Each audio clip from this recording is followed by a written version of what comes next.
खुशामदीद मोहतरम नासरीन, आप तमाम का Z9 उर्दू न्यूज़ में खैर मकदम है।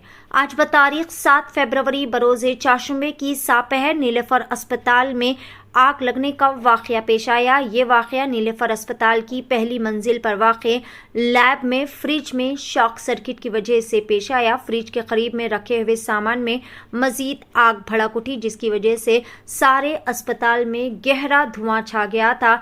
इस हादसे की वजह से अस्पताल में मौजूद मरीज और इनके लवाकिन में खौफ और हरास की लहर दौड़ गई।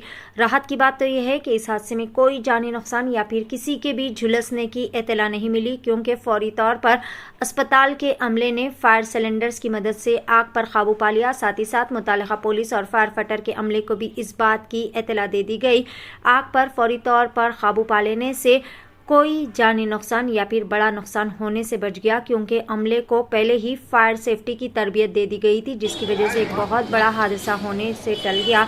डॉक्टर अशरानी नीलेफर अस्पताल के सुपरिटेंडेंट ने भी इस वाक़े के बारे में मीडिया से तफसीलात बयान की। इत्तला के साथ ही मुतालिका नामपल्ली MLA मोहम्मद माजिद हुसैन और दीगर मजलिसी जिम्मेदारान ने भी मौके पर पहुंचकर हालात का जायजा लिया। आइए जानते हैं इस खुसूस में मुकम्मल तफसीलात। पेश है Z9 उर्दू न्यूज़ की एक खुसूसी रिपोर्ट।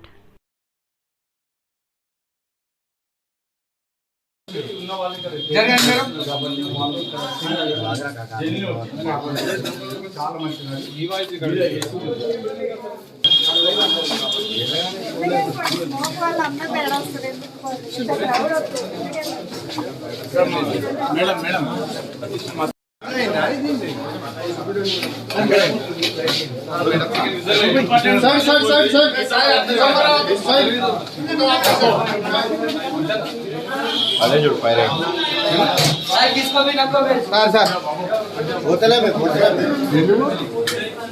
ना इन्हें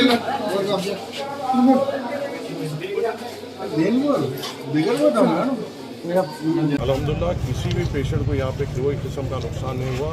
एक लैब में एक फ्रिज को आग लगी और वहाँ पे ज़्यादा रबर होने की वजह से उससे धुआं ज़्यादा निकला और बहुत बड़ा अल्लाह का करम है कि fire safety measures Niloufer hospital में है, उसकी वजह से हर वक्त उस आग पे काबू पा लिया गया। यहाँ पर आप आए और दूसरी पार्टी वाले भी आए थे पॉलिटिकल मैनेज लेने के लिए, इस बारे में क्या बोलेंगे? मैं तो ये कहूँगा जब 5 बजे करीबन इस आग की इतला ली है, सबसे पहले यहाँ के मुकामी मजलिस इत्तेहादुल मुस्लिमीन के जिम्मेदार और खुद यहाँ के कॉरपोरेटर आरिफ रिजवान साहब यहाँ पे पहुँचे। उसके बर वक्त मैं यहाँ पे पहुँचा। ताजुब की ये सोचने की बात ये है कि दिखावे के लिए तो बहुत सारे लोग निकलते हैं, और जब वक्त और हालात बिगड़ते हैं और जब वक्त और हालात पे आपको ठहरने की ज़रूरत पड़ती है, उस टाइम पे ये नानिहात डरपोक कहीं नजर नहीं आता। अब मैं आपके ज़रिए से पैगाम देना चाहता हूँ इन डरपोकों को, ज़रा हौसला अफजाई हमसे हो, और जब वक्त आता है तो कौम के लिए ठहरो। मेरी जिम्मेदारी में यहाँ नीलोफर हॉस्पिटल का चेयरमैन मैं हूँ, नामपल्ली हॉस्पिटल का चेयरमैन मैं हूँ, आई हॉस्पिटल हमारे अंडर में आता है, MNJ हॉस्पिटल मेरे अंडर में आता है। ये तो मेरी जिम्मेदारी है और मेरे को मेरी जिम्मेदारी निभाना पड़ेगा। यहाँ पे कुछ बर वक्त कुछ अगर परेशानी आती है तो हमें ही यहाँ पर आकर रिप्रेजेंट करना पड़ेगा। आज नीलोफर हॉस्पिटल की जो अजीम शान आप इमारत देख रहे हैं, ये मजलिस इत्तेहादुल मुस्लिमीन की 20 साल की मेहनत है। 20 साल से मजलिस इत्तेहादुल मुस्लिमीन का MLA यहाँ पर है। अगर नीलोफर हॉस्पिटल में जो 100 किस्म के सहूलत आज यहाँ पे फराहम है, तो मजलिस इत्तेहादुल मुस्लिमीन की नुमाइंदगी पे MNJ कैंसर हॉस्पिटल की एक आलीशान बिल्डिंग यहाँ पे बनी हुई है, तो मजलिस इत्तेहादुल मुस्लिमीन की नुमाइंदगी है। नामपल्ली हॉस्पिटल अगर स्टेट पर नंबर 1 आ रहा है तो मजलिस इत्तेहादुल मुस्लिमीन की नुमाइंदगी और यहाँ के डॉक्टर्स की भी मेहनत है। और जो यहाँ पे सहूलतें, जिस किस्म के वेंटिलेटर्स, जिस किस्म के इक्विपमेंट्स जो यहाँ के हॉस्पिटलों में मौजूद है, ये हमारी 20 साल की नुमाइंदगी और 20 साल की मेहनत है। यहाँ पे वक्तन फ़वक़्त कोई ना कोई अंडे की जर्दी में से निकलते हैं, आते हैं, जाते हैं, मगर नुमाइंदगी और जिम्मेदारी तो मजलिस इत्तेहादुल मुस्लिमीन ही निभाते हैं। Thank you.